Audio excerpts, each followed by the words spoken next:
বৰপুখুৰীত মাছৰ অস্বাভাৱিক মৃত্যু। পানীত উপঙি আছে বৃহৎ বৃহৎ বাহু মাছ। পানীত অক্সিজেনৰ মাত্ৰা কম অথবা বিষাক্ত হোৱাৰ ফলতে এই ঘটনাৰ সন্দেহ।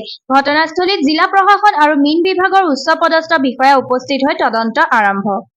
এতিয়াই গম পালোঁ, মই লগে লগে গম পাই আহিলোঁ। ইয়াত চালোঁ যিটো আৰু মাছ মৰি আছে, বেছিভাগ চিলভাৰ কাপ মাৰি মৰিছে। যেতিয়া পানীটো আমি পৰীক্ষা কৰিলে গম পাম আৰু ইয়াত দেখাতে এটা গম পাইছোঁ মেবি অক্সিজেন ডিপ্লেশ্যন মেবি হ'ব পাৰে।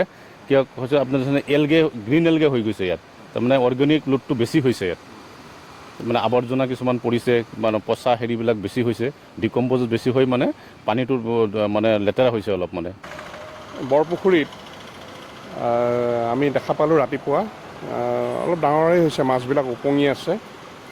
গতিকে আমি ইমিডিয়েটলি ডিষ্ট্ৰিক্ট ফিচাৰী অফিচাৰক খবৰ দিলোঁ আৰু তেনেকৈ তেখেতে ফৰেষ্ট ফিচাৰী অফিচাৰ আমাৰ ইয়ালৈ পঠিয়ালে। এতিয়া আমি মাছৰ চেম্পল ল'ম আৰু পানীৰ চেম্পলটো লৈ পেলাই পৰীক্ষা কৰি তেখেতসকলে ৰিপৰ্টটো দিব কিহৰ কাৰণে একচুৱেলি মাছবিলাক মৰিছে।